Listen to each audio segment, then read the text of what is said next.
भाई से नाराजगी हुई, खानदानी रिश्ते खराब हुए, परवेज इलाही वजीर आला बन गए। जी बिल्कुल, परवेज इलाही वजीर आला बन गए हैं और मुबारकबादें वो वसूल कर रहे हैं।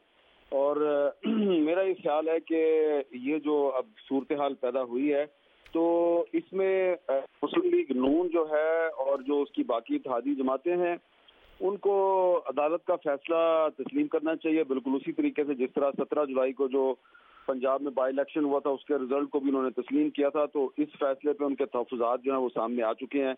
उन्होंने अदालती कार्रवाई का बायकाट भी किया, लेकिन अब आगे भी बढ़ना है।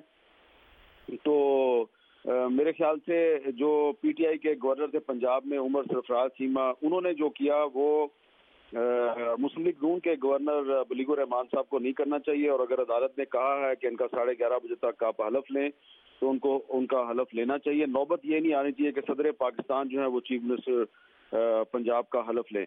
और ये भी तवक्को करनी चाहिए कि सियासी इख्तिलाफ आप अपना बरकरार रखें, लेकिन एक जो वर्किंग रिलेशनशिप है सूबे का और मरकज का ये चलता रहता है। और ये हमारी सियासी तारीख में कोई पहली दफा ऐसा नहीं हुआ है, ये पहले भी होता रहा है।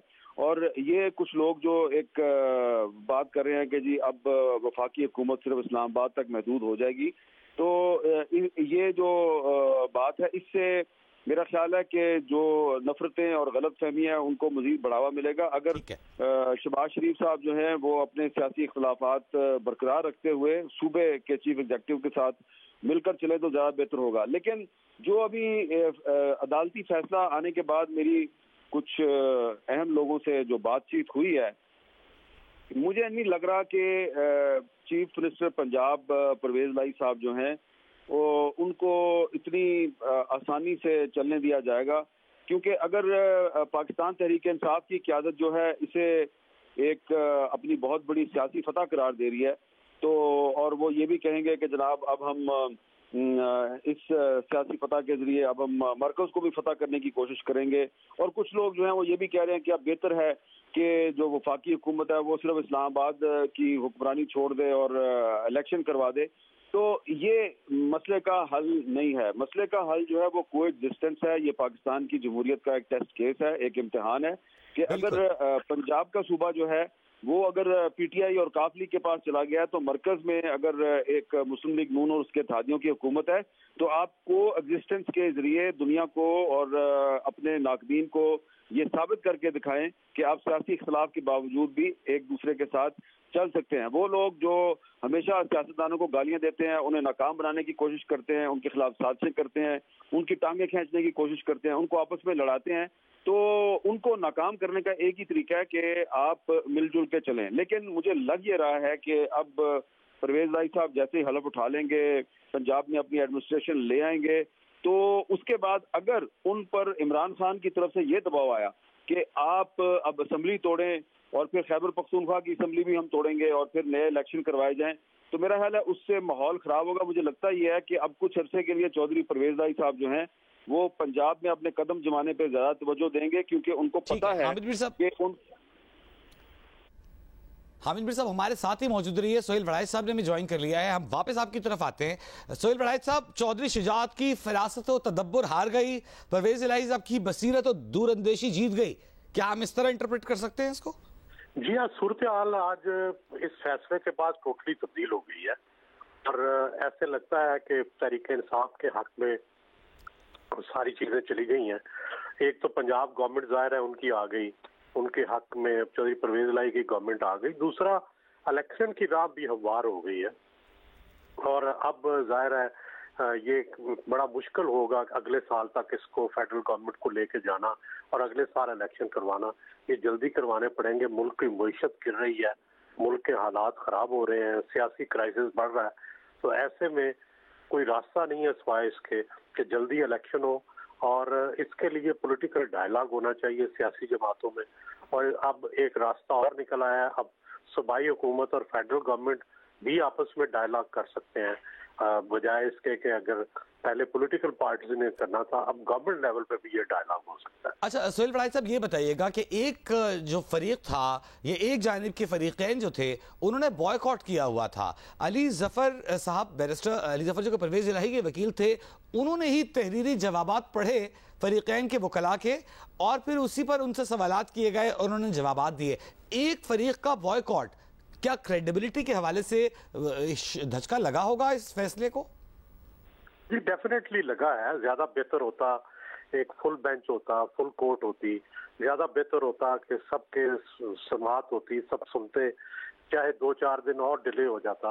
लेकिन बहरहाल बावजूद इसके कि अब जैसा भी फैसला है आपको उसको मानना पड़ेगा, क्योंकि यही जमहूरी रवायत है, यही आइन कहता है और यही तरीका है। आप उस फैसले में 100 कीड़े निकालें, लेकिन आपको उसको इम्प्लीमेंट तो करना पड़ेगा। ठीक है, शाहजेब खानजादा साहब ने हमें ज्वाइन किया है, सीनियर सहाफी तज्ज़ियाकार। शाहजेब साहब, ये बताइएगा कि जो फैसला आज आ गया है, एक ये पीपल न सिर्फ पीटीआई की जीत है, परवेज इलाही साहब की बहुत बड़ी जीत है। दुआए खैर होने के बाद जब परवेज इलाही साहब उठकर अचानक इमरान खान साहब के कैंप में चले गए थे, तो बहुत ही दूरअंदेशी की बुनियाद पर उन्होंने फैसला किया था। जी बिल्कुल, मगर अब देखना यह है कि उनकी कितने अरसे की जीत है, क्योंकि इमरान खान साहब के पर मुनहसिर है कि वो क्या फैसला करते हैं। अब से थोड़ी देर पहले कोर्ट से निकलकर शाह महमूद कुरैशी साहब ने वजीर आजम शहबाज शरीफ से मुतालबा किया है कि वो ग्रेसफुली मुस्ताफी हों और इलेक्शन का ऐलान करें। अब जाहिर है अगर नून लीग ये फैसला नहीं करती है, क्योंकि नून लीग का भी मौक़िफ़ सामने नहीं आया कि वो इलेक्शन का फैसला कर रहे हैं या नहीं कर रहे, तो क्या इमरान खान पंजाब और खैबर पख्तूनख्वा को डिसॉल्व करके, असेंबलीज को डिसॉल्व करके ये फैसला करेंगे और हुकूमत को मजबूर करेंगे कि वो वफाक में भी इलेक्शन कॉल करे, या फिर वो ये दोनों हुकूमतें रख कर कोशिश करेंगे कि वो वफाक की हुकूमत गिराए? क्योंकि अब से थोड़ी देर पहले फवाद चौधरी ने एक मीडिया इंटरव्यू में जरूर ये कहा है कि हमारे लिए कोई मुश्किल नहीं होगा एक दो हुकूमती इत्तेहादियों को साथ मिलाना और मरकजी हुकूमत गिराना, उसके बाद कि जब हमारे पास पंजाब में और खैबर पख्तूनख्वा में हुकूमत होगी। अब जाहिर है एक बहुत ही मजबूत पोजीशन में पाकिस्तान तहरीक इंसाफ आ गई है, इमरान खान साहब आ गए हैं, दोबारा मुल्क के सबसे बड़े सूबे पर उनकी हुकूमत आ गई है, परवेज इलाही साहब की सूरत में आ गई है, काफली के वजीर आला हैं, मगर बहरहाल आ गई है, जो इस बात का इंदिया दे रहे हैं कि वो वही करेंगे जो इमरान खान कहेंगे। तो अब देखना यह है कि वो दो सूबों में हुकूमत रख के वफाकी हुकूमत गिराकर इलेक्शन कराना चाहेंगे, क्या उनकी हुकूमतों के मातहत हो, या फिर वो ये फैसला करेंगे कि इस हुकूमत को मजबूर करें। क्योंकि अभी तक तहरीक इंसाफ की अभी पॉलिसी सामने नहीं आई है, और अगर वो हुकूमतों को साथ लेकर चलेगी तो वफाकी हुकूमत के खिलाफ उनका बयानिया जरा कमजोर हो जाएगा कि ये इलेक्शन नहीं करा रहे हैं और वो मुल्क की मईशत का बेड़ा गर्क कर रहे हैं। क्योंकि सवाल फिर उनसे भी उठेगा कि आप फिर जो दो सूबों में हुकूमत लेकर चल रहे हैं, आप वो क्यों नहीं डिसॉल्व करते और इलेक्शन का रास्ता हमवार करते, या फिर आप सियासी इत्तेहादियों को क्यों नहीं मजबूर करते अपनी पॉलिटिकल मैनूवरिंग के जरिए कि वो मरकज में इलेक्शन करा सके। अब इमरान खान साहब के पास ज्यादा कार्ड्स हैं, नून लीग और इत्तेहादी बेशक जो भी बात करें, मगर कार्ड इस वक्त सियासी कार्ड जो हैं वो ज्यादा उनके पास नहीं है। ये अच्छा, है। अच्छा शाहजेब, 9 अप्रैल के से 26 जुलाई का मवाजना करें तो 9 अप्रैल की रात 12 बजे की जो सूरत हाल थी, इमरान खान साहब के हाथ खाली थे और वो एक डायरी लेकर निकल आए थे। 26 जुलाई की शाम अगर हम देखें तो एक विन विन सिचुएशन क्रिएट हुई है, विफाक नून लीग और इत्तेहादियों के पास, पंजाब जो है वो पीटीआई के पास, स्ट्रॉन्ग केपी भी पीटीआई के पास ऑलरेडी है, तो बहुत ही विन विन सिचुएशन है, बड़ी बैलेंस से पिक्चर दिखाई दे रही है आज। बैलेंस नहीं है वजी, क्योंकि इशू ये है कि अगर 9 अप्रैल को हम देखें तो तहरीक इंसाफ की एक हुकूमत थी जो बड़ी अनपॉपुलर थी, महंगाई का बोझ था, IMF का प्रोग्राम था, मईशत का हालात बहुत ज्यादा बुरे हुए थे। तो इस हुकूमत ने आके अब 100 दिन बाद वो दो हुकूमतें उनके पास भी हैं, बयानिया भी उनके पास है इमरान खान साहब के पास, और वो जो महंगाई और बुरी मुआशी कारकर्दगी की कैंपेन है वो इनके खिलाफ खड़ी कर रहे हैं। तो इस वक्त विन विन हुआ नहीं है। इस वक्त जो ज्यादा बेहतर सियासी सूरत हाल है वो इमरान खान साहब के लिए है। इस हुकूमत ने अपने ज़ाहिर पॉलिटिकल कार्ड तो अच्छे नहीं खेले हैं, मईशत में जो कम रूम था, ज़ाहिर कुछ फैसले इन्होंने लेट जरूर किए हैं, मगर इन्हें मईशत बहुत बुरे हाल में मिली थी, बहुत बुरे हालात थे। IMF से मिसकमिटमेंट कर गए थे इमरान खान साहब, IMF का प्रोग्राम अभी तक बहाल नहीं हो रहा है। दोस्त ममालिक मिफ्ता इस्माइल तो कहते हैं कि कमिटमेंट कर दी है मगर ऐलान नहीं कर रहे हैं, जिसकी वजह से रुपया मुसलसल गिर रहा है। शायद दोस्त ममालिक भी सोच रहे हैं कि मुस्तकबिल की कौन सी हुकूमत आएगी उसी से कमिटमेंट करें, उसी को पैसे दें। मगर जो 100 दिन पहले सूरत हाल थी उसमें एक विन की सूरत हाल थी इत्तेहादी हुकूमत के लिए और PDM के लिए। इस वक्त मरकज में हुकूमत होने के बावजूद विन विन नहीं है। इमरान खान साहब की विन ज्यादा है, इमरान खान साहब के पास इस वक्त पॉलिटिकल माइलेज ज्यादा है, बयानिया ज्यादा है, देखते हैं कि इस सूरत हाल में मरियम नवाज साहिबा को दोबारा एक बयानिया बनाने का मौका मिलता है या नहीं, क्योंकि जो सबसे ज्यादा राइज किया था पिछले 1.5-2 साल में वो मरियम नवाज ने किया। बयानिया बनाना, क्राउड पुलर होना वो मरियम नवाज साहिबा ने किया। तो पॉलिटिकल कैपिटल भी पिछले 100 दिन में उन्हीं का बर्न किया है सबसे ज्यादा इस पीडीएम की हुकूमत ने और नून लीग ने। अच्छा हामिद मीर साहब, आप जिस सिचुएशन को देखते हैं, आप लगते हैं कि दोनों जानिब से एक कलेक्टिव विजडम शो की जाएगी, एक रवादारी का मुजाहिरा किया जाएगा, दोनों एक दूसरे को साथ लेकर चलेंगे और बात भी करेंगे, अंदरून खाना बैक चैनल्स जारी रहेगी डिप्लोमेसी? देखिए, मैं तो पिछले 24 घंटे में मेरी दोनों तरफ से ऐसे लोगों से बात हुई है जो कि जिनको इस फैसले का पहले से एहसास था कि सुप्रीम कोर्ट जो है वो परवेज लाई साहब को बतौर चीफ मिनिस्टर डिक्लेयर करेगी। तो दोनों तरफ से कुछ ऐसे लोग हैं जो कि बातचीत के जरिए इस सूरत हाल को सुलझाना चाहते हैं, लेकिन दोनों तरफ ऐसे लोग भी हैं जो कि एक दूसरे के साथ मुहाजराई पे यकीन रखते हैं। तो दोनों किस्म के लोगों से मेरी बात हुई है। खासतौर पे फैसला आने के बाद जो हुक्मरान इत्तेहाद की कुछ बहुत ही अहम शख्सियात हैं जिनका इस हालिया सूरत हाल में बहुत अहम किरदार है, उनके साथ जो मेरी बात हुई है, तो मुझे लग ये रहा है कि ये जो बात हो रही है कि जी अब इलेक्शन की राह हमवार हो गई है, तो इसमें ये अब पंजाब की चीफ मिनिस्ट्री जो है ये सिर्फ परवेज लाई साहब के लिए बल्कि इमरान खान साहब के लिए एक कांटों का ताज बनने वाली है। क्योंकि अब जो भी ये मुतालबा करेगा पीटीआई की तरफ से, काफ लीग की तरफ से या कोई मीडिया की तरफ से कि जी नया इलेक्शन होना चाहिए, तो पहले ये कहा जाएगा कि अब तो ज्यादा कार्ड इमरान खान के पास है, तो इमरान खान साहब पहले पंजाब असम्बली और खैबर पख्तूनख्वा असम्बली तोड़ने का ऐलान करें, तो उसके बाद फिर जो कौमी असम्बली है उसको तोड़ने के लिए फेडरल गवर्नमेंट के पास कोई रास्ता नहीं रहेगा। तो अब इनिशिएटिव जो है वो इमरान खान के पास है। तो देखना ये है कि इमरान खान साहब जो पाकिस्तान के तमाम मसाइल का हल नया इलेक्शन करार दे रहे हैं और कह रहे हैं फौरी तौर पे इलेक्शन होना चाहिए, वो परवेज लाई साहब को कितने अरसे में कन्विंस करते हैं कि वो पंजाब असम्बली तोड़ें, और जब वो पंजाब असम्बली तोड़ेंगे तो फिर खैबर पख्तूनख्वा असम्बली भी टूटेगी। तो अब जो भी करना है, इनिशिएटिव लेना है, वो इमरान खान ने लेना है। और ये टेस्ट केस है परवेज लाई साहब का। परवेज लाई साहब जो है वो ये इस हकीकत से इनकार नहीं कर सकते कि उनको इमरान खान ने अपना चीफ मिनिस्टर इसलिए बनाया था कि परवेज लाई को आसिफ जरदारी और नवाज शरीफ ने चीफ मिनिस्टर का कैंडिडेट बनाया। अगर आसिफ जरदारी और नवाज शरीफ परवेज लाई को अपना कैंडिडेट ना बनाते तो इमरान खान ने कभी भी परवेज लाई पर अपना हाथ नहीं रखना था।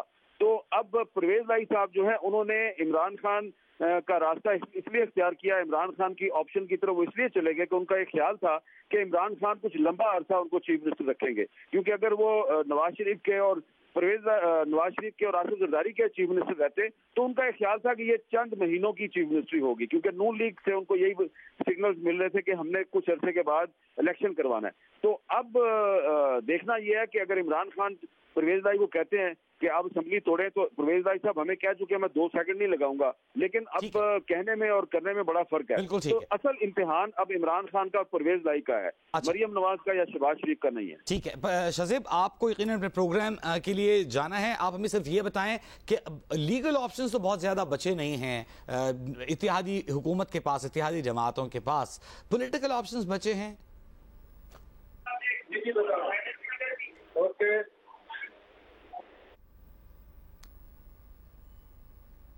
गालिबन शाहजेब हमारे साथ मौजूद नहीं है। मुनीफ फारूक ने हमें ज्वाइन किया है, मुनीफ फारूक साहब की जानिब चलते हैं। मुनीफ, ये बताइएगा कि लीगल ऑप्शन तो शायद बहुत ज्यादा नहीं होंगे इत्तेहादी जमातों के पास, पॉलिटिकल ऑप्शन है हुकूमत के पास कोई? देखिए, पॉलिटिकल ऑप्शन तो मेरे ख्याल में हर वक्त किसी न किसी के पास मौजूद होता ही है। अब फैसला ये करना है कि क्या जो वफाकी हुकूमत है जो कि मुरक्कब है मुख्तलिफ जमातों का, क्या उन्होंने को एग्जिस्ट करना है अपने साथ जो सूबाई हुकूमतें हैं उनके साथ, या उन्होंने एक महाज को बना लेना है। और ये भी डिपेंड करता है कि जो सूबाई हुकूमतें हैं उनका रवैया क्या होगा। देखिए, एक साइड पर ऑलरेडी एक हॉस्टाइल खैबर पख्तूनख्वा की हुकूमत थी, लेकिन उसका फ़र्क नहीं पड़ता था क्योंकि पंजाब में मुस्लिम लीग नून की और इत्तेहादियों की हुकूमत थी। अब वो नहीं रही। अब चौधरी परवेज़ इलाही साहब और पाकिस्तान तहरीक इंसाफ की अगर कहा जाए एसेंशली हुकूमत है, तो उसकी बहुत अहमियत है। कितना आसान होगा इस वक्त वफाकी हुकूमत के लिए चलना, और क्या परवेज़ इलाही साहब की जानिब से एक अच्छा रिलेशनशिप उनके साथ रखा जाएगा या नहीं रखा जाएगा। ये भी ज़हन में रखिए कि परवेज़ इलाही साहब फेस है इस वक्त पंजाब की हुकूमत का, वो चीफ मिनिस्टर बन गए हैं, लेकिन ज़ाहिर बात है उन पर बड़ा शदीद दबाव होगा उन 176 मेंबर्स का भी और पाकिस्तान तहरीक इंसाफ की क़यादत का भी, कि वो इस वफाकी हुकूमत से, जिसको इमरान खान साहब कहते हैं कि ये एक इम्पोर्टेड हुकूमत है, उसके साथ ताल्लुक़ कैसा रखा जाए, उसके साथ रवैया कैसा रखा जाए। कल अगर इमरान खान साहब ये डिसाइड करते हैं कि इलेक्शन ये वफाकी हुकूमत नहीं करवा रही और मैं लॉन्ग मार्च करने जा रहा हूँ, तो ना खैबर पख्तूनख्वा से कोई रोक सकेगा उन्हें, और ना ही फिर पंजाब हुकूमत, क्योंकि उन्हीं की हुकूमत होगी, वो उन्हें पूरी तरह फैसिलिटेट करेगी। तो अगर वो कल ये फैसला करते हैं कि मैं लाहौर लश्कर लेकर इस्लामाबाद जा रहा हूँ, तो 100% कामयाबी के साथ वो अपनी लॉन्ग मार्च या अपने धरने को वहाँ पर ले जा सकते हैं।